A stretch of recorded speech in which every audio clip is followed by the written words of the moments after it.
आज की हमारी कहानी बाहरी दुनिया से आए एक ऐसे विलन की है जो धरती पर कब्जा कर इंसानों को खत्म करना चाहता है, लेकिन यहाँ आकर हो जाता है उसे प्यार। तो आज हमारी दुनिया में बाहरी दुनिया से कोई ताकत हमारी धरती पर आई है। ये है एविल लीग का हाई रैंक ऑफिसर वारूमानु, जिसका काम धरती से इंसानियत को पूरी तरह खत्म करके धरती को उनका होम टाउन बनाना है। लेकिन आज उसकी छुट्टी है और वो यहाँ जू में पांडास को देखकर एंजॉय करने आया है। वो आज अपने डे ऑफ को अच्छा खाना खाकर और अपनी आंखें सेक कर एंजॉय करने वाला है, यानी पांडा को खाता देखकर। वो पांडा की कंटिन्यूअसली मल्टीपल पिक्चर्स लिए जा रहा था। पांडा के पैर का पंजा हिलना भी उसके लिए एक स्पेशल मोमेंट था और आखिर उसने फैसला ले ही लिया कि जब वो धरती से पूरी तरह ह्यूमैनिटी को खत्म कर देगा तब वो पांडास की तादाद को और बढ़ने देगा।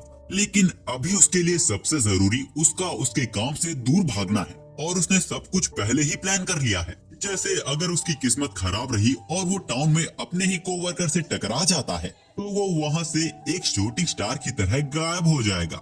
लेकिन फिर भी अगर वो उसे देख लेता है तब वो उसके सामने ऐसे प्रिटेंड करेगा जैसे उसे उसकी बात कुछ समझ ही नहीं आ रही, जिससे उसको यकीन हो जाएगा कि जिसको उसने देखा वो नहीं था जिसको उसने देखा था। लेकिन उसे रेंजर्स का भी ख्याल रखना होगा जो उसके हर काम में टांग अड़ाते हैं। वारू खुद उनसे लड़ चुका है तो वो जानता है कि वो कितने ताकतवर हैं। इसीलिए वो बिल्कुल नहीं चाहेगा कि आज उसकी मुलाकात उन पांचों में से किसी से भी हो जाए। तभी एक हाथ उसके कंधे पर आता है।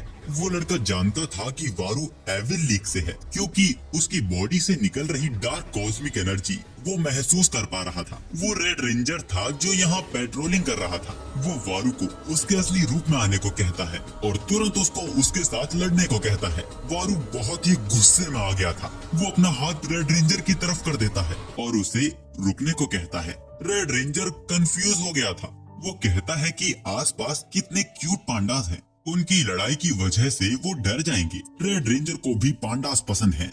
वैसे वारू रेड रेंजर के हाथों में एक्वेरियम का टिकट देखिए समझ गया था कि उसकी पोस्टिंग जू में नहीं एक्वेरियम में है, यानी या तो वो खो गया है या तो उसे एक्वेरियम का रास्ता नहीं पता। तो वारू उसे रास्ता बता देता है। वो बताता है कि उसे यूनोनो स्टेशन से उसके अगले 9th स्टेशन पर उतरना होगा, जहाँ उसे एक्वेरियम मिल जाएगा। लेकिन प्रॉब्लम ये भी है कि रेड रेंजर को यूनोनो स्टेशन का रास्ता भी नहीं पता। तो वारू खुद उसे स्टेशन तक लेकर जाता है और आगे का पूरा रास्ता उसे समझाता है। ये देख रेड रेंजर की खुशी का कोई ठिकाना ही नहीं था। वारू को भी खुशी होती है और अब उसे पांडास को देखने के लिए और इंतजार भी नहीं करना पड़ेगा। लेकिन अब रेड रेंजर को कोई ये तो बताओ उसे ट्रेन कौन सी पकड़नी है। इसके बाद वारू कन्वीनियंस स्टोर आ जाता है जहाँ की वर्कर उसका स्वागत करती है, लेकिन वो उसको इग्नोर कर उसका ध्यान खींचती है मैजिकल गर्ल्स एंजल एनिमे के एक्शन फिगर्स। अब ब्लैक कॉफी वहाँ से उठाने के बाद वो कन्वीनियंस स्टोर में कोई चीज ढूंढ रहा था। वो ध्यान देता है कि इंसान अपने अच्छे से अच्छे प्रोडक्ट्स के भी वैरायटी और फ्लेवर्स को मौसम की तरह चेंज करते रहते हैं, लेकिन जिसको वो खोज रहा है, जिसका वो दीवाना है। वारू ये देख हैरान रह जाता है कि उसकी favourite red sweet potato soft ice cream जो कल तक यहाँ थी वो आज यहाँ नहीं है। उसकी जगह यहाँ स्ट्रॉबेरी मोची बार रखी हुई है। ये देख उसे बहुत ही गुस्सा आ रहा था। वो मोची बार को लाल फल समझ रहा था। सेकंड पर सेकंड उसका गुस्सा बढ़ता ही जा रहा था। तभी उसी वर्कर की नजर उस पर जाती है। वो अभी भी red sweet potato soft ice cream को ही ढूंढ रहा था, जो ना मिलने पर वो निराश हो गया था। वो वर्कर समझ गई थी कि उसके कस्टमर को वो चीज नहीं मिल रही है जो वो ढूंढ रहा है, क्योंकि आज ही उसने दुकान का स्टॉक चेंज कर दिया है। वो प्रे करने लगती है कि वारू आज कुछ और ट्राई करे। वो रिकमेंड करती है स्ट्रॉबेरी मोची बार को। हम देखते हैं कि वारू ने भी डिसाइड कर लिया है कि वो आज स्ट्रॉबेरी मोची बार ही खाएगा। लेकिन अगर उसे उसका स्वाद बेकार लगा तो वो इंसानों को जहन्नुम की सैर करा देगा। वो काउंटर पे ब्लैक कॉफी और मोची बार की बिलिंग करवा लेता है। ये देख वो लड़की मोची बार की तारीफ करने लगती है, लेकिन वारू को उसकी बकवास कुछ समझ ही नहीं आ रही थी। तो वो लड़की माफी मांगते हुए कहती है कि उसको भी आइसक्रीम पसंद है, लेकिन खरीदने में वो उसकी मदद नहीं कर सकती। पर उसे हर वो आइसक्रीम ट्राई करनी चाहिए जो वो रिकमेंड करती है, क्योंकि गर्म कमरे में विंटर आइसक्रीम को कोई टक्कर नहीं दे सकता। इसी तरह उसके ज्यादा बोलने से वहाँ ऑकवर्ड साइलेंस बन जाता है, जिसके लिए वो फिर उससे माफी मांगती है। पर वारू ये कहकर वहाँ से चला जाता है कि अगली बार वो उसकी रिकमेंड आइसक्रीम को भी ट्राई करेगा। इसके बाद वारू एसी से अपने रूम को गर्म कर लेता है। आज से पहले वारू हमेशा आइसक्रीम ठंडे कमरे में ही खाया करता था, इस डर से कि कहीं आइसक्रीम पिघल ना जाए। अब रूम के गर्म हो जाने के बाद वो उस आइसक्रीम को ट्राई करता है जो कि उसे पसंद आती है। इसीलिए वो डिसाइड करता है कि जब वो ह्यूमैनिटी को इस प्लेनेट से खत्म कर देगा तब वो आखिर में स्टोर को खत्म करेगा। अब उसी कन्वीनियंस स्टोर पर हम रेड रेंजर को देखते हैं जो यहाँ 3 रेंजर्स कोलैबोरेशन मीट बंस और पिज्जा बंस लेने आया है। वो लड़की समझ जाती है कि ये रेड रेंजर है। तभी रेड अपने मोबाइल में मैप खोलकर किसी जगह का रास्ता उस लड़की से पूछता है। वो लड़की देखती है कि ये एड्रेस तो पड़ोस का ही है, जिसके बाद वहाँ फिर से ऑकवर्ड सिचुएशन क्रिएट हो जाती है। अब इसके बाद सीधा सीन जाता है वारू की अगली छुट्टी वाले दिन पर, जहाँ वारू आधी अधूरी नींद के साथ फ्रेश होकर अपनी दिन की शुरुआत करता है। जिसके बाद आज वो अपने गंदे कपड़े भी धोएगा, लेकिन उससे पहले वो अंडे और दूध से सुबह का नाश्ता बना लेता है। वारू अपने आप पर प्राउड फील कर रहा था क्योंकि वो इतना इविल मास्टरमाइंड बंदा है कि वो अच्छे से जानता है लोगों को उससे सीखना चाहिए कि छुट्टी वाले दिन को कैसे बिताया जाता है। वैसे उन कुछ वक्तों में जो धरती पर उसने बिताए हैं, उसने ऑब्जर्व किया कि इस प्लेनेट पर ऐसे भी क्रिएचर्स हैं जो उनके प्लेनेट पर नहीं पाए जाते। जैसे कि एक बिल्ली कोवर्कर बताता है कि इस ब्रीड का नाम नॉर्वेगिनोर ईस्ट कैट है, जो उसके शरीर की तरह बहुत ही बड़ा नाम है। फिर आते हैं डॉग्स, जो वारू को उसके असली रूप में देख घबरा रहा था। वारू को लगता है कि उसे ठंड लग रही है, तो वो अपने कोवर्कर से कहकर ब्लैंकेट मंगवा लेता है। लेकिन वारू का मेन टारगेट था ये, क्योंकि अब तक ये जान नहीं पाई कि आखिर ये चीज क्या है। तो वो यही पता करने अपनी छुट्टी वाले दिन इन्वेस्टिगेशन के लिए जू आया हुआ था। बाय द वे ये दिन भी वर्क डे में जोड़ा जाएगा। वैसे वारू की वजह से जू में आए लोग घबराने लगते हैं। वारू ने यहाँ जू में ऐसे कई तरह के क्रीचर देखे जो उसके प्लेनेट पर नहीं पाए जाते, लेकिन वो ब्लैक एंड व्हाइट फुटबॉल को नहीं ढूंढ पा रहा था। तभी वो जू के मैप में नोटिस करता है कि इंसानों ने लॉयंस एंड टाइगर्स को, जो कि बड़े बड़े मांसाहारी जानवर हैं, उन्हें अलग अलग किया हुआ है। वारू को ये देख बहुत ही गुस्सा आ रहा था। आसपास के लोग उससे दूर भागने लगते हैं। वारू को इसीलिए गुस्सा आ रहा था क्योंकि उनके प्लेनेट पर टाइगर्स और लायन उनके रक्षक होते हैं और यहाँ इंसान उनके साथ कोई एक्सपेरिमेंट कर रहे हैं। खैर, आज वो यहाँ किसी और काम से आया है, लेकिन बहुत जल्द इंसानों को उनके कर्मों का फल मिलेगा।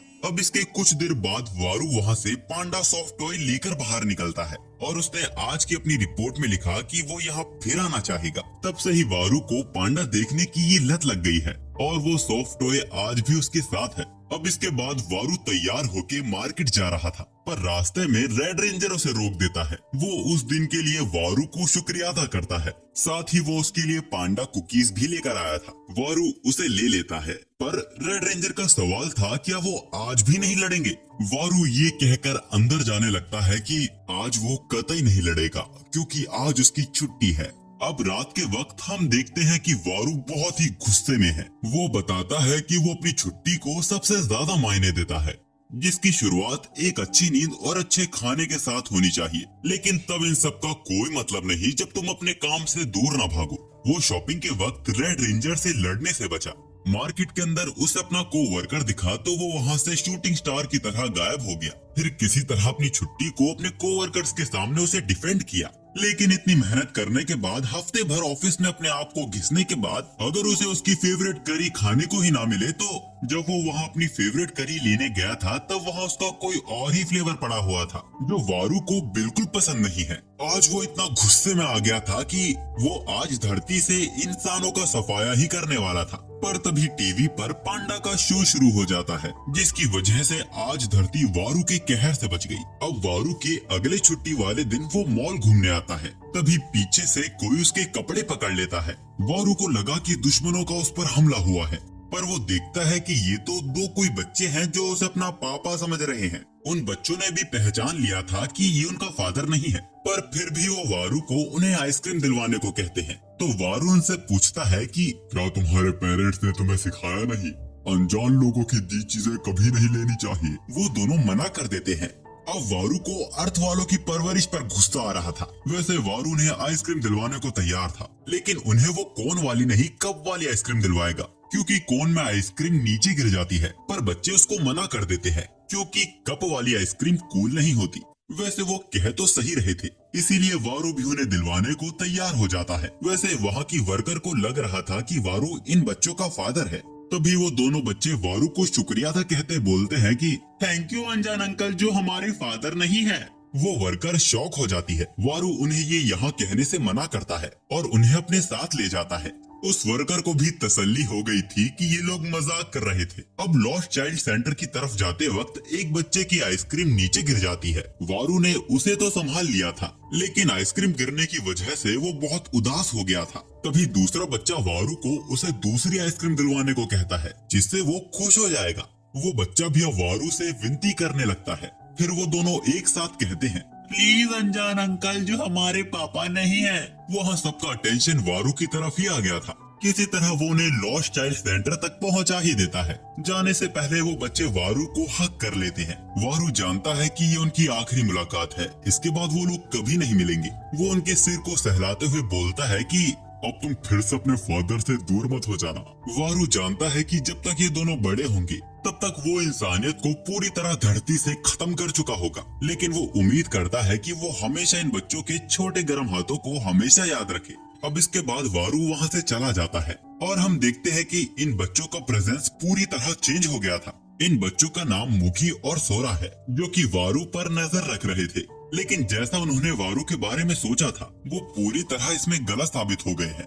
फिर भी जब तक उनकी मुलाकात फिर से वारू से नहीं होती, वो उसकी हर हरकत पर नजर बनाए रखेंगे। तभी हम देखते हैं कि लॉस्ट चाइल्ड सेंटर से रेड बाहर निकला है। वो बच्चे रेड की तारीफ करते हैं कि उसने लॉस्ट चाइल्ड सेंटर खुद ही ढूंढ लिया।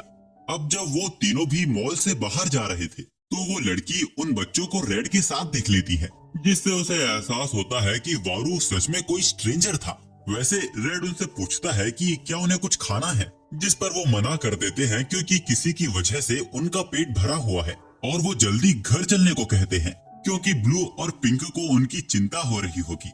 इधर हम वारू को देखते हैं, जो पांडा वाली बलियान लेने की सोच रहा है। अब इसके बाद हम देखते हैं कि हमारी धरती की तरफ एक और कोई नया एलियन आ रहा है। वो अपनी माँ को शान से बताना चाहता है कि उसे धरती पर एविल लीग के साथ काम करने का मौका मिल गया है, और ये उसके लिए ज्यादा खुशी की बात इसीलिए है क्योंकि वो जनरल वारू के साथ काम करने वाला है। एविल लीग में काम करने वाले एलियंस वारू की इतनी इज्जत करते हैं कि वो उसका नाम भी नहीं लेते, सब उसे जनरल कहकर ही बुलाते हैं। पर वो ये बात अपनी माँ को नहीं बता सकता क्योंकि उनका प्लेनेट धरती से बहुत दूर है। हम देखते हैं कि वारू इस टाइम बहुत ही सीरियस है। तभी रोनी उसे लंच के लिए कैफेटेरिया में बुलाता है, पर वारू उसे भगा देता है क्योंकि इस वक्त वो बहुत सीरियस काम कर रहा है। हम देखते हैं कि वारू फोन में बेबी पांडा की न्यूज देख रहा था, जिसको आज जू में पब्लिक के सामने दिखाया जाने वाला है।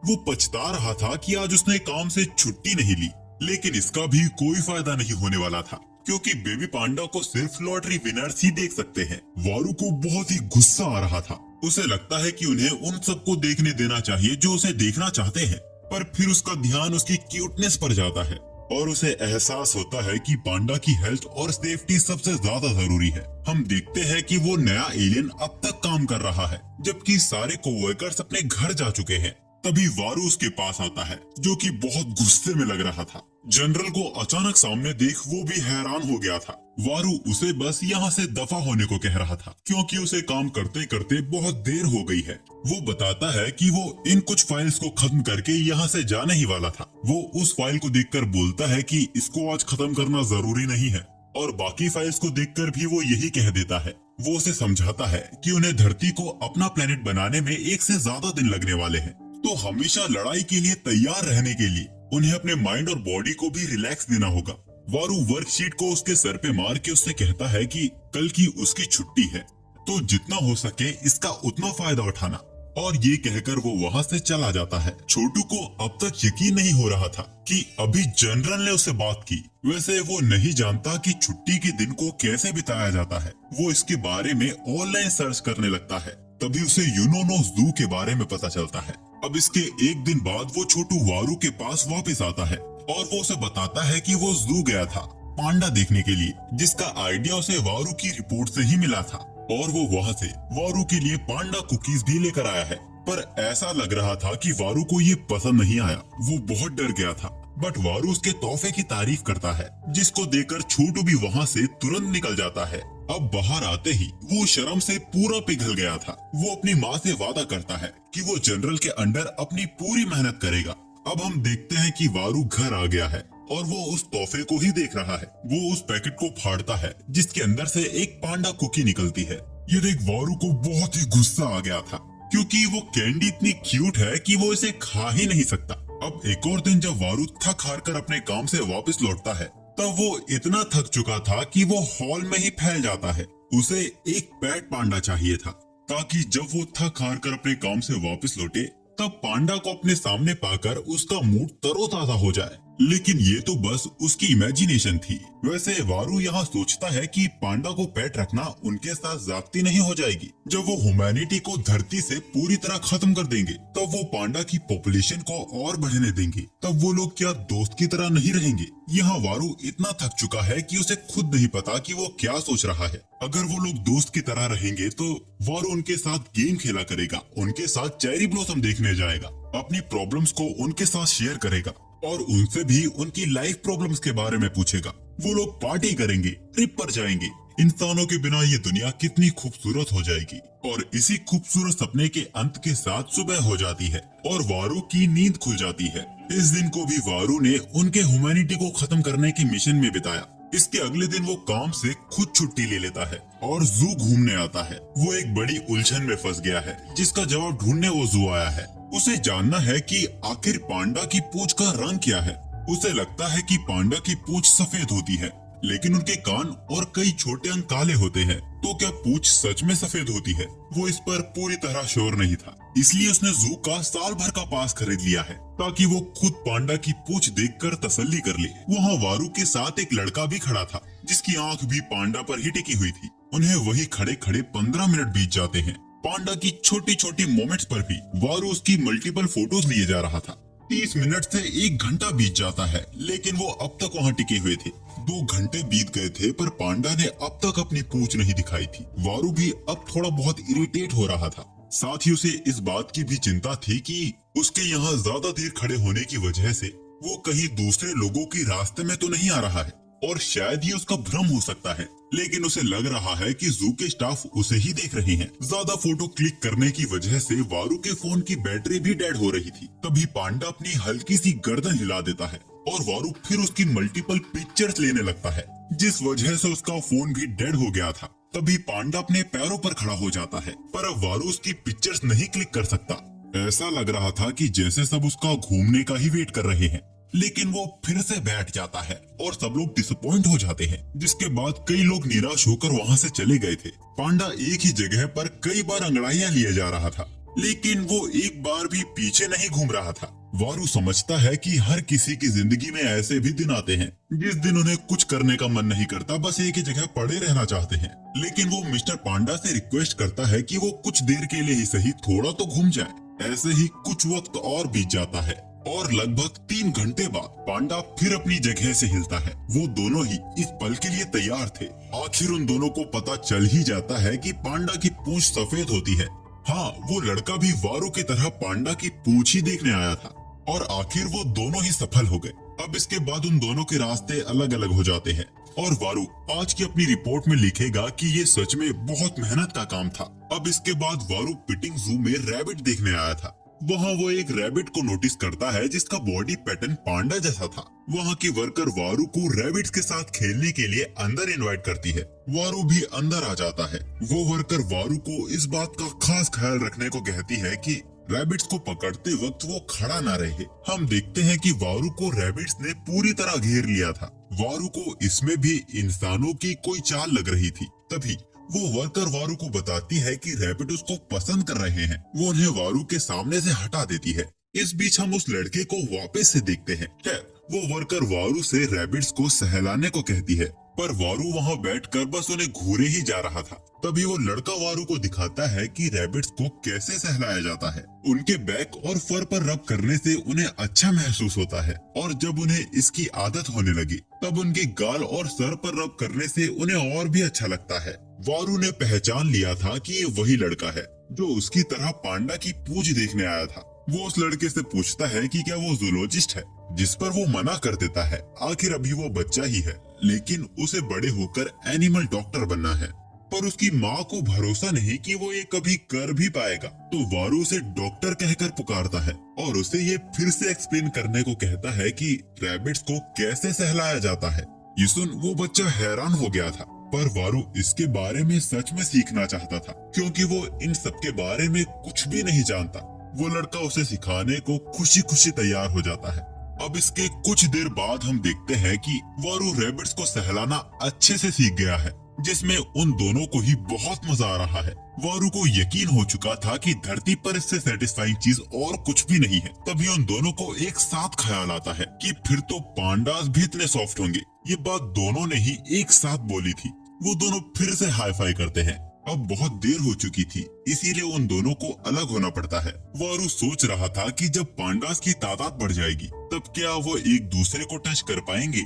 जब वो वक्त आएगा और वो लड़का भी अगर एनिमल डॉक्टर बन गया होगा, नहीं, ह्यूमैनिटी को इरेज होना होगा। अब हम उसी छोटू को देखते हैं जो छिपकर वारू को देख रहा था, जो कि किसी बात से बहुत सीरियस लग रहा था। छोटू को लगता है कि वारू इंसानियत को खत्म करने का कोई नया तरीका सोच रहा है, पर असल में वो सोच रहा था कि वो कौन सा बहाना बनाए कि वो यहाँ रैबिट्स को लेके आ सके। अब वर्क डे खत्म होने के बाद जब वारू बारिश में छाता लेकर अपने घर जा रहा था, तब उसे रास्ते में रेड दिखाई देता है, जो बारिश के रुकने का इंतजार कर रहा था। वारू यहाँ से भी शूटिंग स्टार की तरह गायब होना चाहता था, लेकिन अब तक बहुत देर हो चुकी थी। रेड ने उसे देख लिया था और वो एविल लीग के जनरल वारू के साथ लड़ने के लिए पूरी तरह तैयार था। पर वारू आज भी उसे रोक देता है। रेड को समझ नहीं आ रहा था कि आखिर आज क्या वजह है, क्योंकि आज ना ही यहाँ कहीं पांडा है और ना ही यहाँ आम लोग हैं जिन्हें चोट लग सकती है। शायद वो भागने की कोशिश कर रहा है, लेकिन रेड भी उसे जाने नहीं देगा, क्योंकि वारू को खत्म करना ही उसका मिशन है। पर आज वारू के पास एक सीरियस वजह है जो वो रेड के साथ आज नहीं लड़ सकता। उसके रियूजेबल बैग में 2 अंडों की ट्रे पड़ी हुई है। आजकल उसे हॉट स्प्रिंग एग बहुत पसंद आने लगे हैं। इस बात को तो रेड भी मानता है कि हॉट स्प्रिंग एग बहुत डिलीशियस होते हैं, पर वारू को अभी तक वो अच्छे से बनाने नहीं आते हैं। रेड इसके लिए उसे गुड लक कहता है। वारू उसे यहाँ उसका कुछ देर वेट करने को कहता है, क्योंकि वो बिल्कुल नहीं चाहेगा कि उसके अंडे यहाँ फूट जाए। रेड को उसका इंतजार किए बहुत देर हो चुकी थी। रेड को लग रहा था कि अब वो वापस नहीं आएगा, लेकिन एक तरफ उसको यकीन भी था कि वो एविल लीग का बंदा है तो वो अपनी फोर्स के साथ वापस लौटेगा। रेड रेंजर जानता था कि विलन्स जीतने के लिए कुछ भी कर सकते हैं, पर रेड रेंजर होने के नाते उसे उनके साथ फेयर फाइट करनी होगी। तभी वारू वापस लौट आता है और वो रेड के लिए छाता लेकर आया था, पर ये कोई हथियार भी हो सकता है। रेड यूं ही भरोसा नहीं कर सकता। वारू छाते के साथ रेनकोट भी लेकर आया था और वो रेड से कहता है कि ये वापस लौटाने की जरूरत नहीं है। साथ ही वो रेड को एक थैली भी देता है जिसके अंदर स्नैक रखे हुए थे। किसी ने उसे बहुत सारे स्नैक दे दिए थे, इसीलिए बचे वो रेड को दे रहा है। अब वारू ये देकर वहाँ से जा रहा था, पर तभी वो बीच में ही रुक जाता है। वो रेड को यहाँ से स्टेशन का रास्ता बता रहा था। रेड हैरान था कि वारू को कैसे पता कि वो खो गया है।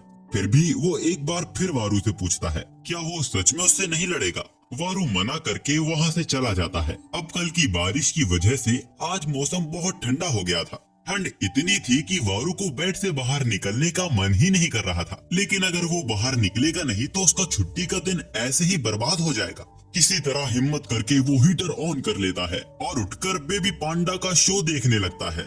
तभी रोनी का कॉल उसे डिस्टर्ब कर देता है। रोनी वही कोवर्कर है जो वारू को तंग करता रहता है। वारू को बहुत ही गुस्सा आ रहा था। वो उसका कॉल कट कर देता है, लेकिन रोनी फिर कॉल करने लगता है। वारू फिर काट देता है। रोनी फिर कॉल करता है, वारू काट देता है। रोनी फिर से कॉल करता है, वारू फिर से काट देता है। लेकिन आखिर में कॉल उसको उसका उठाना ही पड़ जाता है। वारू उसे याद दिलाता है कि उसने उससे कहा था कि उसके छुट्टी वाले दिन वो उसे परेशान ना करे। रोनी कहता है कि उसे अच्छे से याद है, पर न जाने क्यों वो वारू की शक्ल नहीं देख पा रहा था। या तो ये खराब हो गया है, वरना वारू ये जानबूझ के कर रहा है। और रोनी को यकीन है कि इसके पीछे कोई बड़ा पर्पस ही होगा। वारू कहता है कि अगर उसने 2 सेकंड में कोई जरूरी बात नहीं की तो कॉल कट हो जाएगा। रोनी हड़बड़ा जाता है। असल में रोनी ने वारू पर कॉल अर्थ मॉन्स्टर के बारे में उसको बताने के लिए किया था, तो वारू उसको उसकी बात खत्म करने के लिए 5 मिनट देता है। उसने उस मॉन्स्टर के बारे में कई बातें सुनी है कि वो ज्यादातर सर्दियों में दिखाई देते हैं और इंसानों के घर पर कब्जा कर लेते हैं। वो इतना ताकतवर है कि वो इंसानों को फंसाकर अपने पेट में कैद कर लेता है। अगर ये इंसानों को खा लेता है फिर तो ये उनके लिए ही अच्छा है, ऐसा वारू का सोचना था। रोनी ने भी यही सोचा था कि वो उन्हें अपनी आर्मी में यूज कर सकते हैं, लेकिन उसका ये प्लान उस पर ही भारी पड़ गया। वो मॉन्स्टर उसे उसकी कमर के नीचे के हिस्से को खा चुका है। वारू ये सुन हैरान रह जाता है। उसे यकीन ही नहीं हो रहा था। वो रोनी से पूछता है कि अभी वो कहाँ है। रोनी उसे बताता है कि वो कंट्रोल रूम में है, यानी वो मॉन्स्टर उनके हेडक्वार्टर पर भी कब्जा कर चुका है। वारू उसे पूरी बात बताने को कहता है और वहाँ निकलने के लिए तैयार हो जाता है। रोनी बहुत डरा हुआ था। वारू कहता है कि उसके आने तक वो अपने आप को किसी तरह संभाले रखे। रोनी उसे कुछ मरीडियन ऑरेंज लाने को भी कहता है। वही एक चीज है जो उस मॉन्स्टर को रोक सकती है, लेकिन रोनी वो लेकर आना भूल गया था। वारू रोनी का प्लान समझ जाता है कि वो उस मॉन्स्टर की फेवरेट चीज से उसे भटकाने वाले हैं।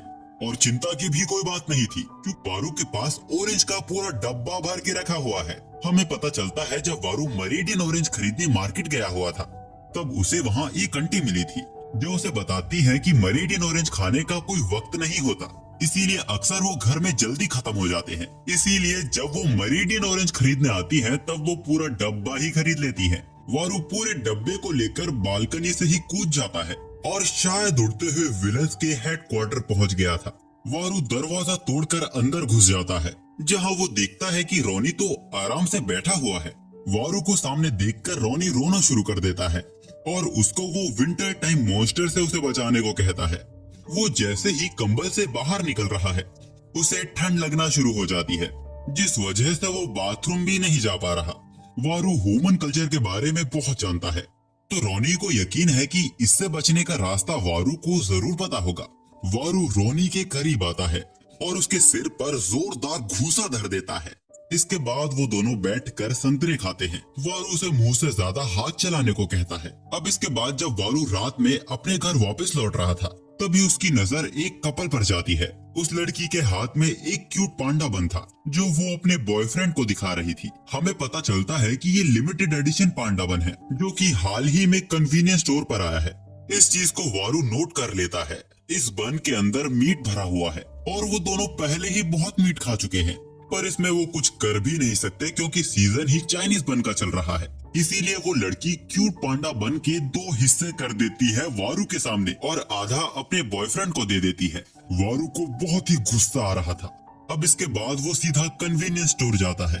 वो लेने तो पांडा बनाया था और उसे ही घूरे जा रहा था, लेकिन अब तक वो सदमे को भूल नहीं पाया था। तभी वो लड़की भी आ जाती है और वारू को पांडा बन के बारे में बताती है, जो उनके लिमिटेड एडिशन में पूरे महीने के लिए उनकी शॉप पर है। वो बताती है कि इस बन के अंदर मीट भरा हुआ है और ये बाकी रेगुलर बन से ज्यादा जूसी है, जो कि वो उसे रिकमेंड करती है। पर ये बहुत क्यूट भी है, तो मुझे इसे खाने में थोड़ा एम्बैरेसिंग लगता है और मुझे ये करने में थोड़ा दुख भी होता है। तभी उस लड़की को रियलाइज होता है कि वो आज फिर से बहुत ज्यादा बोल रही है। वो वारू से माफी मांगती है और वारू भी समझ चुका था कि उसे पांडा बन खाने के लिए अपने आप को पहले तैयार करना होगा। अगले दिन वो फिर दुकान पर आता है। वो लड़की वारू की परेशानी देखकर उसे आज रेगुलर बन रिकमेंड करती है। वारू थोड़ी देर सोचता है और ऐसे ही दुकान से बाहर आ जाता है। उसने वो बन खरीद लिया था, जिसको वो खाता है और शौक हो जाता है। अगले दिन वो फिर वापस आता है और आज वो उस दुकान से पिज्जा बन खरीदता है। इसके अगले दिन वो फिर से वापस आता है और आज स्वीट और पेस्ट बन खरीदता है। और ऐसे ही कई दिनों तक वो वहाँ से अलग अलग बन खरीदता रहता है और इसी तरह कुछ और दिन बीत जाते हैं। और आखिर वो दिन आ गया था जब वारू उस पांडा बन को ट्राई करने वाला था। लेकिन जब वो कन्वीनियंस स्टोर में घुसता है तो उसे देखने को मिलता है कि पांडा बन तो यहाँ है ही नहीं और बिना कुछ खरीदे वो वहाँ से बाहर आ जाता है। वारू निराश था क्योंकि जब उसने अपने आप को उसे खाने के लिए तैयार किया तब वो उस दुकान में बिकना ही बंद हो गए। अब वारू के अगले छुट्टी वाले दिन वो सुपरमार्केट आया हुआ था और वहाँ वो चाइनीज मीट बन देख लेता है, जिसके बाद उसे रियलाइज होता है कि कन्वीनियंस स्टोर के अलावा भी कई जगह मीट बन मिलते हैं। वो डरावने तरीके से मुस्कुराता है। आखिर वो जान चुका है कि उसे कल ब्रेकफास्ट में क्या खाना है। अब अगले दिन सुबह उठते ही वारू चाइनीज बन के लिए बहुत एक्साइटेड था। वो उसे पैकेजिंग से बाहर निकालता है और पिन्नी से टाइटली सील करके 1 मिनट के लिए वो उसे ओवन में रख देता है। अब जैसे ही वो उसे 1 मिनट बाद बाहर निकालता है, वो टायर जैसा पंचर हो चुका था। वारू को तो ये देख सदमा ही आ गया था, मानो उसे मौत आ गई हो। बट एटलीस्ट उसका स्वाद अभी भी पहले जैसा ही था। और इसी वक्त हम रेड को भी देखते हैं, जिसका भी चाइनीज बन फ्लैट हो गया था। ऐसा इसीलिए हुआ क्योंकि इन्होंने बन को टाइटली सील कर दिया था, जिसकी वजह से अंदर वैक्यूम बन गया और चाइनीज बन फ्लैट हो गया। अब वो दोनों रेड को ये कहकर चिढ़ाने लगते हैं कि वो बन भी यही चाहता होगा कि हम उसे उसकी ओरिजिनल फॉर्म में खाते, लेकिन बेचारे की इच्छा पूरी ना हो सकी और उसका उन्हें दुख भी है। रेड को तो मानो डिप्रेशन ही आ गया था। वो तो मीट बन के लिए रोना ही शुरू कर देता है। तभी ब्लू वहाँ आ जाता है और उन दोनों को रेड को यूं परेशान करने से मना करता है और कहता है कि अगर तुम दोनों को बन ही चाहिए तो मैं बना देता हूँ। लेकिन वो उसे मना कर देते हैं क्योंकि ब्लू का बनाया बन एकदम पत्थर जैसा सख्त हो जाता है। वो कहते हैं कि तुम दोनों ही इस काम में बकवास हो, और वैसे भी उनके पास ये डिवाइस है जो कि बन को माइक्रोवेव में भी फ्लफी रखता है। हम देखते हैं कि इस बार वारू ने भी इसका यूज किया था, जिससे उसका बन इस बार फ्लफी ही रहा है। अब अगले दिन हम देखते हैं कि पूरे शहर में बर्फ गिरी है और वारू बाहर घूम रहा है। तभी रास्ते में वो दो बच्चों को खेलता देखता है जिन्होंने बर्फ का रैबिट बनाया था। वारू उसके करीब जाता है और उसे गौर से देखने लगता है। वारू पास में पड़ी बर्फ को इकट्ठा कर सेम वैसा ही रैबिट बनाने की कोशिश करता है और पंख और बीच से वो उसके कान और मुंह भी बना देता है। वो हूबहू उस रैबिट का बड़ा भाई जैसा लग रहा था। अब वारू वहाँ से जाने लगता है। फिर कुछ देर में वो वापस लौट आता है। वारू उस रैबिट को अपने घर ले आता है और घर के फ्रिज में रख देता है। कुछ घंटों में ही उसकी हालत खराब हो जाती है और उसके कुछ देर बाद वो पूरी तरह ही पिघल जाता है। अब ऑफिस में भी वारू उस रैबिट के बारे में ही सोच रहा था कि आखिर ऐसा हुआ क्यों, जिस वजह से उसके साथ काम करने वाले भी चिंता में थे। हम देखते हैं कि शहर में क्रिसमस फेस्टिवल की तैयारियां शुरू हो गई हैं। वारू भी शायद अपने घर ही जा रहा था। ये पड़ती बर्फ वारू को उसके रैबिट की याद दिला रही थी। अब इसके अगले दिन पूरा शहर बर्फ से ढक चुका था। वारू की आज भी छुट्टी थी, इसीलिए वो जू जा रहा है पांडा देखने, अब ताकि आज का उसका थोड़ा वक्त कट सके। तभी उसके रास्ते में हम एक बोने आदमी को देखते हैं जो अपने छोटे छोटे कदमों से बड़ी बड़ी सीढ़ियां चढ़ रहा था। वारू उसे पार करके आगे चला जाता है, लेकिन उसे सीढ़ियां चढ़ने में इतनी मेहनत करनी पड़ रही थी कि उसकी सांसें फूली जा रही थी, जो देख वारू को उस पर तरस आ जाता है। वारू उससे उसका सामान मांगता है जो वो उसके लिए ऊपर तक पहुंचा देगा। दादाजी उसके अच्छेपन की तारीफ करते हैं और अपनी पोटली उसे पकड़ा देते हैं। अब वारू उनकी पोटली लेकर वो दोनों ऊपर जा रहे थे, पर दादाजी की भी उम्र हो गई है। सीढ़ियां चढ़ने में भी उनकी सांसें फूल रही थी, साथ ही उनका कद और उनकी टांगे भी छोटी हैं। इसीलिए वारू उन्हें उसकी पीठ पर बैठने को कहता है। अब वारू उन्हें पद्दी बैठाकर उनकी मंजिल तक लेके जा रहा था। दादाजी वारू की फिर से तारीफ करते हैं, लेकिन इस बार वो उसे बेटा कहकर पुकार रहे थे। वारू को ये सुन हैरानी होती है। वो पूछते हैं कि क्या वो फिर से उसकी मदद करेगा। वारू आसानी से मान जाता है। दादाजी उसका सिर सहलाकर उसका शुक्रिया अदा करते हैं। वारू को ये कुछ अलग सा लग रहा था। अब इसके बाद वारू उन्हें उनकी मंजिल तक छोड़ देता है। अब दादाजी के जाने के बाद वारू थोड़ा सोच में पड़ गया था। क्या दादाजी ने गलती से उसे अपना पोता समझ लिया था? इंसानों को आज भी समझना उसके लिए थोड़ा मुश्किल है। खैर, इस बात को भूलकर वारू पांडा काउंट्स करके गहरी नींद में सो जाता है। उसके सपने में उसकी मुलाकात फिर से उन दादाजी से हो जाती है जिन्होंने सेंटा के कपड़े पहने हुए थे। वो कहते हैं कि तुम्हें फिर से देखकर बहुत खुशी हुई बच्चे। अच्छा हुआ तुम मेरी मदद करने के लिए मान गए थे। वो वारू को अपनी तरफ से पहनने को कुछ कपड़े देते हैं जो कि वो भी सेंटा के ही कपड़े थे। वो उसे अपने साथ ले जाते हैं। हम देखते हैं कि उनके पास सेंटा की गाड़ी थी जो कि तोहफों से भरा हुआ था। छोटे छोटे सेंटा उन तोहफों को गाड़ी में भरने में मदद कर रहे थे। वारू भी उनकी मदद करता है और उनके साथ क्रिसमस ट्री भी सजाता है। वो दादाजी के कहने पर स्नोमैन भी बनाता है। वो पूछता है, क्या दादाजी आप हमेशा इतनी मेहनत करते हो? क्या अब आपको रिटायर नहीं हो जाना चाहिए? दादाजी कहते हैं कि वो ये उन बच्चों के लिए तब तक जारी रखना चाहते हैं जब तक वो उनके होने पर भरोसा रखते हैं। अगर वो मुझे फेरी टेल की कोई कहानी की तरह समझते हैं तो एक बार बड़े होने के बाद वो मुझे जरूर भूल जाएंगे, पर मैं उनके दिलों में हमेशा जिंदा हूँ जब तक उनको मेरे होने पर भरोसा है। वो बस उन पर भरोसा रखने वाले बच्चों की उनकी छोटी छोटी विशेष को पूरी करना चाहते हैं। पर कभी कभी उन्हें कुछ ऐसे भी जवान लोग मिल जाते हैं जो तारे की तरह डिसेंट होते हैं। वो यहाँ वारू की बात कर रहे थे। वो फिर से वारू को आज के लिए शुक्रिया अदा करते हैं और मैरी क्रिसमस उसे विश करते हैं। इसके बाद सेंटा वहाँ से चले जाते हैं और वारू की भी नींद खुल जाती है। वारू को लगता है कि जो अब तक उसने देखा था वो सिर्फ एक सपना था, लेकिन फिर भी उसके मसल्स दर्द क्यों कर रहे हैं। खैर, वारू हीटर ऑन करके अपनी दिन की ब्लैक कॉफी के साथ फिर से पांडा का शो देखने लगता है। वैसे आज 25 दिसंबर है, यानी आज क्रिसमस है, पर वारू नहीं जानता, लेकिन हम देख सकते हैं कि उसके बिस्तर में क्रिसमस गिफ्ट रखा हुआ है। अब रात के समय एक सुनसान रास्ते में एक लड़के को हम देखते हैं जो शरीर से बड़ा थका हुआ लग रहा था। सफेद बिल्ली भी उसका रास्ता काट गई थी। क्या उसके साथ कुछ बुरा होने वाला है? वो किसी तरह कन्वीनियंस स्टोर पहुंच जाता है।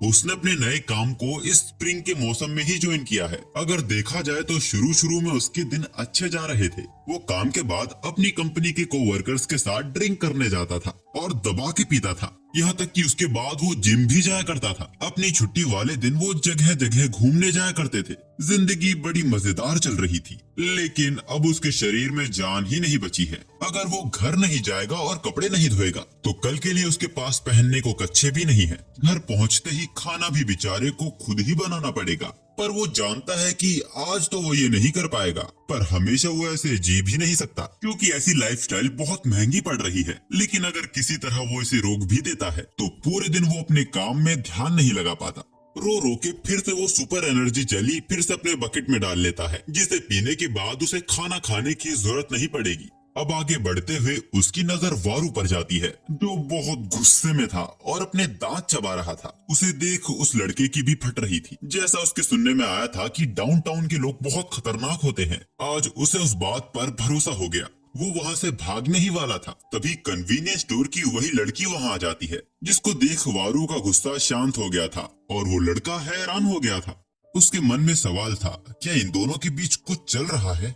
वारू चाइनीज बन ढूंढ रहा था, जो कि उसे यहाँ मिल नहीं रहे हैं। असल में उन चाइनीज बन का प्रमोशन पीरियड खत्म हो गया था, इसीलिए उनको वो स्टोर से हटाने पड़ गए थे। वो उनके पास सिर्फ अप्रैल की शुरुआत तक ही थे। वो लड़का देखता है कि वारू सच में बहुत ज्यादा दुखी है। वो लड़की उससे माफी मांगती है, क्योंकि ये वारू की दिन भर की थकान के बाद का रिवॉर्ड था। उस लड़के को रियलाइज होता है कि वो इस दुनिया में अकेला नहीं है, जिसको काम के बाद घर से पहले कन्वीनियंस स्टोर आना पड़ता है। वारू कहता है कि वो उसकी जरूरत थी, वो उस रिवॉर्ड के लिए ही दिन भर मेहनत कर पाता था। वो लड़की खुश होकर बोलती है कि भले ही उनके पास आज बन नहीं है, लेकिन उनकी दुकान में आज कुछ नए फ्रोजन आइटम आए हैं। वारू इसके लिए थोड़ा एक्साइटेड हो गया था।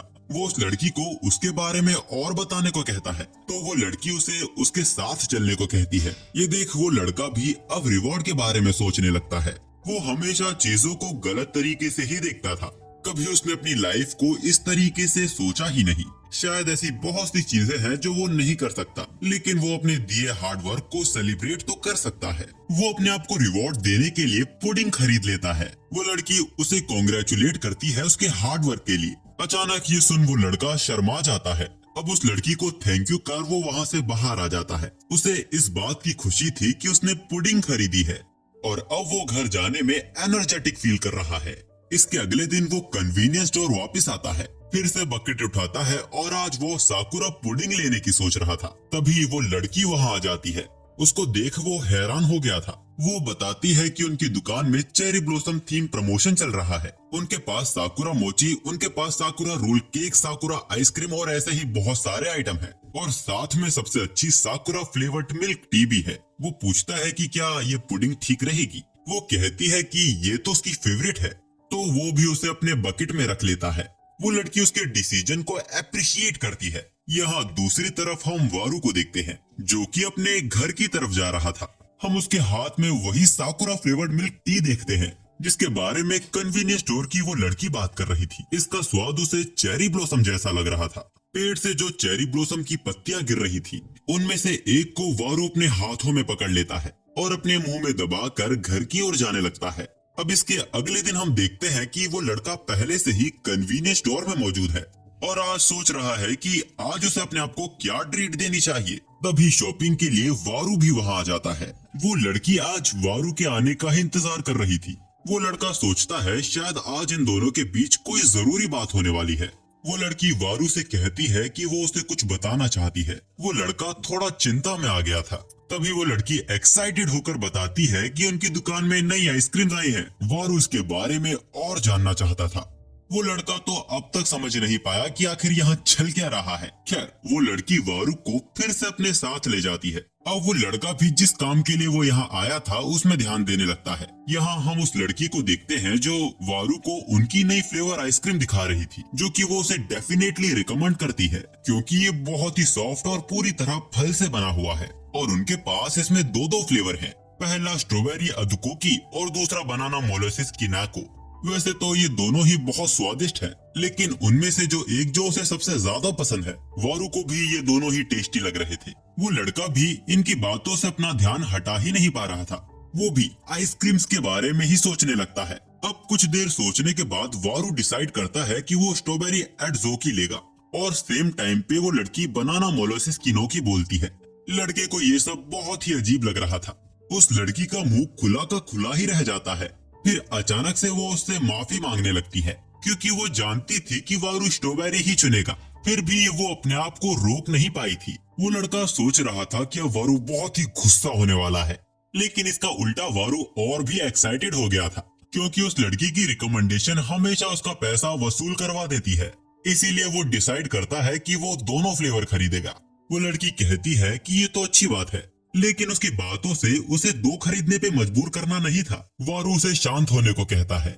वैसे भी अगर वो आज नहीं तो किसी दिन तो वो इस फ्लेवर को भी ट्राई करने वाला था, इसीलिए वो उससे जल्दी से इनकी बिलिंग करने को कहता है। जिसके बाद वो दोनों काउंटर पर चले जाते हैं। अब उनके जाने के बाद वो लड़का भी आइसक्रीम्स को देखने लगता है और सोचता है कि आज की ट्रीट के लिए उसे भी आइसक्रीम ही खरीद लेनी चाहिए, लेकिन कौन सी, स्ट्रॉबेरी या फिर बनाना, वो भी इसमें कंफ्यूज हो रहा था। जब तक वारू अपना सामान लेकर कन्वीनियंस स्टोर के बाहर आ जाता है, तब तक उसने भी डिसाइड कर लिया था। वो भी दोनों ही आइसक्रीम खरीद लेता है। अब वारू घर जाते वक्त सोच रहा था कि आज उसे आखिर कौन सी पहले ट्राई करनी चाहिए। बहुत दिनों बाद उसे काम से कल छुट्टी मिली है, तो कल आराम से वो सोचेगा कि वो कौन सी पहले खाएगा। पर इन सब के बीच आप ये मत भूल जाना कि वारू है कौन। वो एविल लीग आर्मी का जनरल है, जिसका मकसद धरती पर कब्जा करके उसे अपना होम टाउन बनाना है, यानी वो हम जैसों का सफाया कर देगा। लेकिन डरने की बात नहीं है क्योंकि आज उसकी छुट्टी है।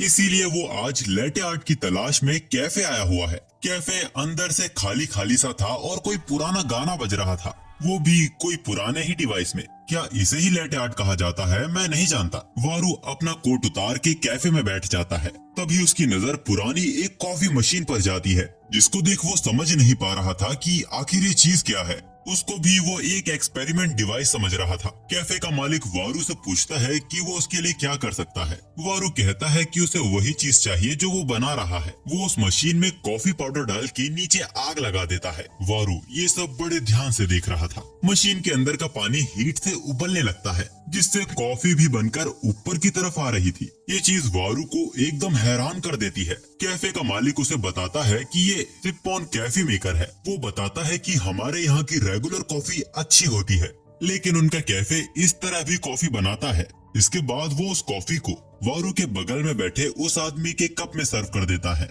और आज वारू को एहसास हुआ कि कॉफी और तरीकों से भी बनाई जा सकती है। अब इसके बाद वो आदमी वारू के लिए कॉफी मशीन से कॉफी बनाने लगता है, जिसकी आवाज कान को चुबा देने वाली थी। वारू को भी बहुत गुस्सा आ रहा था कि वो कॉफी बनाने में इतनी नॉइज क्यों कर रहा है। अब इसके बाद वो आदमी वारू की कॉफी लेकर वारू के पास आ जाता है और उसकी कॉफी सर्व करके उसको इसे एंजॉय करने को कहता है। वारू उस कॉफी की फोटो ले लेता है क्योंकि ये कॉफी पांडा कॉफी थी, जैसी उसने शहर में अफवाहें सुनी थी। वाकई में ये कॉफी बहुत ही क्यूट थी। जैसा कि वारू हर बार करता है, वो इसकी मल्टीपल पिक्चर्स लेने लगता है, वो भी अलग अलग एंगल से। पर अब वारू सोचने लगता है कि इसे खा के पीऊं या पी के खाऊं। तभी उसके बगल वाला कॉफी पी भी जाता है, जो देख हिम्मत करके वारू एक घूंट गटकता है, जिससे पांडा थोड़ा खराब हो गया था। ये बात वारू को दिल पर लग जाती है। वारू कांपते हुए कप को वापस नीचे रख देता है और अपनी इस हरकत पे उसे पछतावा हो रहा था। यहाँ तक कि उसने बगल में बैठे उस आदमी को भी डरा दिया था। तभी उस कॉफी में भीगे उस पांडा के अंदर से आवाज आती है। वो कहता है कि कोई बात नहीं, मेरी किस्मत में यही लिखा हुआ था। अब धीरे धीरे वो पांडा खुलकर पूरी तरह गायब हो जाता है। वारू की इस हरकत ने बगल में बैठे उस आदमी को भी एम्बैरेस कर दिया था। वारू रोते हुए अपने कप को वापस उठाता है और सिर्फ पांडा के लिए उस कॉफी को एक घूंट में ही पूरी पी जाता है। उसने बेचारे उस आदमी को भी डरा दिया था। खैर, वारू का ये पांडा के लिए सेक्रीफाइस देखकर उस आदमी की आंखों में भी आंसू आ गए थे। इसीलिए वो वारू के लिए एक और पांडा कॉफी ऑर्डर कर देता है। वैसे कॉफी में जो पांडा बनाया गया था उसी को ही लेटे आर्ट कहा जाता है। अब इसके बाद हम देखते हैं कि वारू बहुत सारा सामान लेकर कहीं जा रहा था। वो पांडा कॉफी की वजह से इतना परेशान हो गया था कि आज उसने इतना सारा सामान खरीद लिया जो कि इतने भारी है कि वारू को डर है कि कहीं उसके शोल्डर ही ना टूट जाए। बाय द वे, वारू किलो भर दूध लेके जा रहा है ताकि वो घर में खुद स्टोव पुडिंग और एलमंड जेली बना सके। स्टोव वाकई में अपने आप में ही बड़ा स्वादिष्ट खाना होता है, लेकिन राइस ग्रेटिन पास्ता और आलमंड राइस, इनकी तो बात ही अलग है। वैसे इन्हें उठाने में वारू को इतनी मेहनत करनी पड़ रही है कि वो पसीने से लथपथ हो गया है। वारू को अगले हफ्ते लगातार बहुत सारा काम करना पड़ेगा, इसीलिए उसे पक्का यकीन है कि उसे आराम करने का मौका नहीं मिलेगा। तो अच्छा यही रहेगा कि वो एडवांस में ही अच्छा खाना बना के रख ले, और जैसे ही उसका ये काम पूरा हो जाएगा वो ऊपर से उन्हें और अच्छा बनाने के लिए पांडा डेकोरेशन कर देगा। और ये आइडिया उसे पांडा कॉफी से ही मिला है, पर ये सब वारू ने कभी ट्राई नहीं किया है और इसीलिए वो जानता है कि वो इन सब कामों में फेल भी हो सकता है। इसीलिए आज उसने बहुत सारा दूध खरीद लिया है और इनको परोसने के लिए वो पांडा प्रिंटेड डिस्क का यूज करेगा, जो कि उसने किस्मत से जीत लिया है। किसी तरह वो अपने अपार्टमेंट तक तो पहुंच गया था, लेकिन अब जो उसके सामने बड़ी परेशानी खड़ी है, उसे ये भारी सामान इन सीढ़ियों से ले जाना होगा। देखने से ऐसा लग रहा था कि चलती हवाएं भी वारू को ऊपर जाने से रोक रही हैं। आज तो ये सीढ़ियां भी वारू को हमेशा से लंबी दिखाई दे रही हैं। अब वो कर भी क्या सकता था, वो बस इंसानों को गाली दिए जा रहा था। तुम अर्थ वालों, क्या तुम यहाँ एलिवेटर नहीं लगा सकते थे? वारू की चढ़ते हर एक कदम पर उसके कंधों पे रखा बैग और भारी होता जा रहा था। उसके हाथों से भी पकड़ छूटती जा रही थी। वारू किसी तरह अपने आप को मोटिवेट कर रहा था कि जैसे ही वो सीढ़ियों के ऊपर पहुंच जाएगा, सबसे पहले वो स्टोव बनाएगा और अपने नए बर्तन में उन्हें सर्व करेगा। और आखिर इतनी कठिन चढ़ाई के बाद उसे अपनी मंजिल दिखाई दे रही थी और आखिर किसी तरह वो सीढ़ियों के ऊपर पहुंच जाता है। वारू ऐसे खुश हो रहा था जैसे उसने धरती पर कब्जा ही कर लिया हो और उसकी इन्हीं हरकतों को वो आदमी घूरे जा रहा था। अब इसके बाद हम देखते हैं कि लाल चांद की रात में वारू अपने डेविल फॉर्म में रेड रेंजर से बचकर भाग रहा था। वारू उस पर अपनी पूंछ से हमला करता है, जिससे रेड रेंजर भी डगमगा गया था। अब उन दोनों में फिर से एक टकराव होता है, जिससे धरती भी फटने लगी थी। रेड रेंजर वारू पर मल्टीपल पंचेस की बारिश कर देता है, जिसको वारू इजीली डॉज कर पा रहा था। पर ये लड़ाई पिछले हफ्ते की है और आज वारू की छुट्टी है, इसीलिए वारू आज यहाँ चेरी ब्लॉसम देखने आया है, जिसे न जाने क्यों अर्थ वाले इतना पसंद करते हैं। लेकिन वारू की आज किस्मत ही खराब थी, क्योंकि चेरी ब्लॉसम का सीजन जा चुका है। वारू ने चेरी ब्लॉसम देखने के लिए बहुत मेहनत की थी, यहाँ तक कि उसे बड़ी प्रॉब्लम हुई थी इस तरह लंच पैक करने में, और लंच का आइडिया भी उसे टीवी से ही मिला था। वारू देखता है कि उस पेड़ के नीचे एक खूबसूरत छोटी बच्ची थी, जो कि गिरे हुए चेरी ब्लॉसम के पत्तों को इकट्ठा कर रही थी। अचानक वो लड़की वारू को घूरने लगती है और बस घूरती ही जाती है। वो लड़की पत्ते छोड़कर वारू का लंच पकड़ लेती है और उसे छीनकर उसका लंच खाने लगती है। वारू से पूछता है कि क्या तुम्हारी फैमिली ने तुम्हें कभी सिखाया नहीं कि अनजान लोगों की दी चीज कभी नहीं खानी चाहिए? वो लड़की सर हिलाकर कहती है कि सिखाया है। तो वो पूछता है कि क्या उसे बहुत भूख लग रही थी? वो सिर हिलाकर फिर से हाँ में जवाब देती है।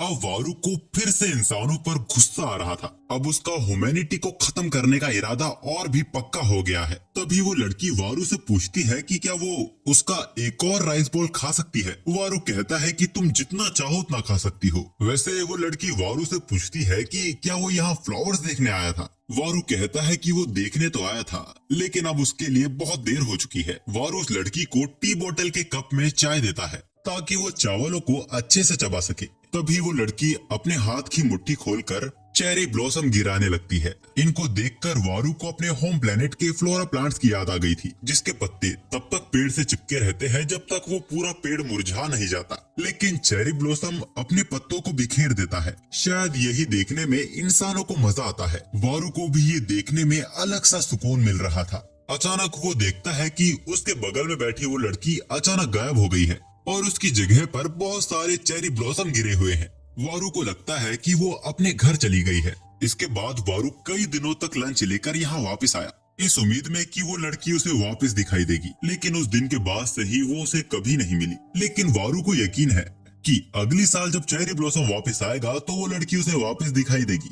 तो दोस्तों आज के लिए सिर्फ इतना ही। अब जब इसके आगे के और एपिसोड्स आ जाएंगे तो मैं उनको भी जरूर से अपलोड करूंगा। लेकिन इससे ज्यादा जरूरी ये बात है कि आपको ये एनीमे पसंद आता भी है या नहीं। तो आपका क्या विचार है, क्या ये आपको एनीमे थोड़ा सा भी इंटरेस्टिंग लगा या नहीं? क्या आप इसके आगे के एपिसोड्स देखना चाहते हैं? तो जल्दी से इस एनीमे के आगे के एपिसोड्स के लिए कमेंट में वोट कीजिए।